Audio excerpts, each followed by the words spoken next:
Good morning guys, another day, another chicken vlog. Yan po kung makikita nyo. Ito po yung anak ni Mocha at saka po ni Makoy.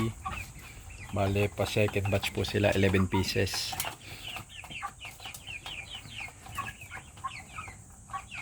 Two months na po sila. March 14 po sila na-hatch yan. Tignan nyo, ang gaganda. Tatakaw. Bale, nakalimutan ko po silang patukain kaninang alas 7. Nawala sa isip ko dahil nagpunta na rin po ako dito sa kabila tapos ipatok ako dito. Tapos ngayon po may kukunin ako, nakita ko yung patukaan nila. Sabi ko, hindi pa pala ako nakakapagpatuka dito sa mga Shamo na. Yan. Sila po ay Shamo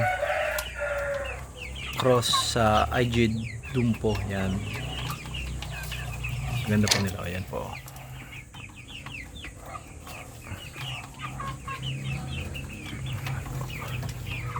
At yan nga po pala, for the first time kaninang umaga, umulan po dito pero napaka bilis lang po, siguro mga 10 minuto. Hindi man lang po na basa hanggang ilalim yung lupa. Tingnan nyo po, tuyo na agad. Hindi man lang po nabasa. Kung sa ano po, hilamos lang. Yan. Dito po medyo nabasa ng konti. Pero dun po sa ating mga native, dahil talagang tigang na tigang ang lupa dun, hindi po talaga na ano, yung ibabaw lang mismo. Tapos hinukay na ng mga manok, kita nyo, tuyo na agad. Dito naman, lagi dito nababasa, kaya ganyan po. Dahil dito ako naguhugas ng ating mga painuman, pakainan. Yan, nandyan po yung ating mga gamit. Yan po, maglilinis po tayo ulit dahil naglipat po ulit tayo ng mga alaga natin. Kung maalala nyo po, nandito po sila, yung 11 nating sisiw na yun, inilipat po natin doon dahil mas malaki po yun. Ito po ay 4x6 lang, samantalang yung pong nilipatan natin doon ay 6x6 po yun.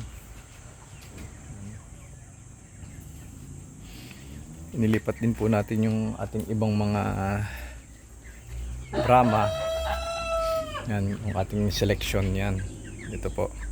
Ilipat na natin dito tapos nilagyan natin ng automatic feeder para hindi na po tayo lagay ng patuka. Bahala na po silang kumain kung anong oras nila gusto. Ito po, nadagdagan na naman po yung ating pangkal. Palalakahin lang po natin yan tapos ulam na rin. Na-out na rin na po natin yung ating 4 na nandito. Nabigay na po natin ito sa ating pinsan. Bahala na po siya doon pang ulam. Tapos ito po yung atin naman pong iba. Yan. Dinamihan na rin po natin ng patuka para hindi na po tayo lagay ng lagay.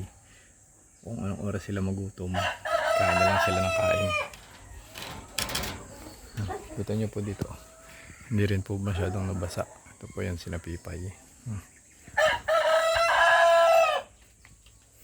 Tapos ito po si Asyong. Hindi pa rin po siya nakakaubos ng patuka.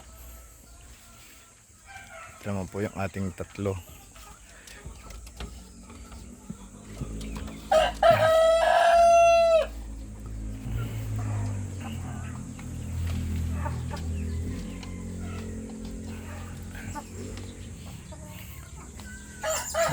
Ang dami pong bulaklak ng ating duhat.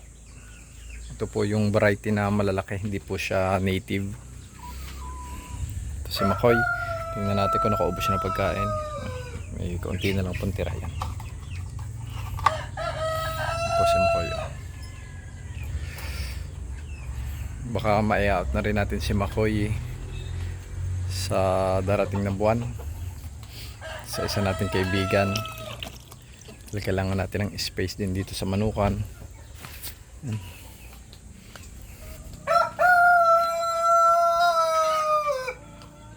Ito ating light. Ayan. Dalawa nating light na makulit. Tapos ito yung ating pair. Ayan. Nagaling po sa Pampanga. Napakaganda po nila. Tapos ito si Mocha, inilipat po natin dito. Mocha, kain ka dito, Mocha.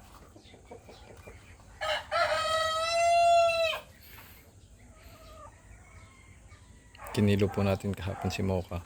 Siya po ay 3 kilos and 120 grams. Tingnan niyo po, bilog na bilog ng katawan niya. Tako niya pong kumain eh. Ayos lang po yun dahil nagmumold siya para madali siya makarecover. Yan po. At may kukunin pala po tayo mamaya, pakikita natin sa inyo. Yan ito po, napakarami po nating hinog na Indian mango, kaya kukunin po natin yung laman. Paborito po ito ng ating mga alagang manok, panghimagas, para hindi rin po masayang. Hindi ko na rin po makain masyado yung mga ang dami pong bunga, kaya may pakinabang to sa ating mga manok. Healthy na, tapos libre pa.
Ayan na po mga kaibigan ang ating mangga. Purong laman po yan at ating ipapakain sa ating mga alaga. Meron pong mga hindi ko pa nabibigyan ito kahit nung una. Tingnan natin kung kakainin nila.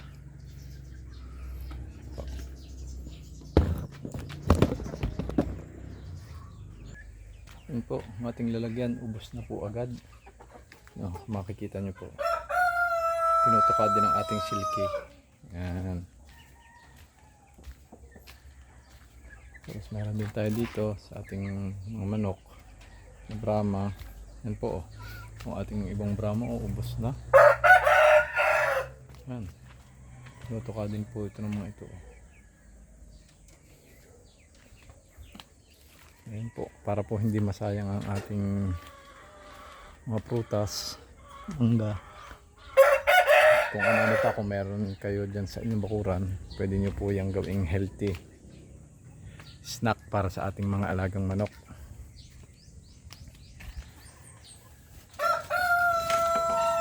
At ito naman pong ating isang kulungan dito ay atin pong lilinisin at lalagyan po natin ng pahapunan. Ito po, lalagyan po natin ng buhangin, lalagyan po natin ng hapunan dito dahil wala po ditong pahapunan katulad sa kabila.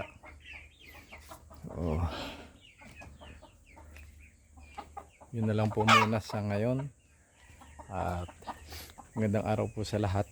Salamat.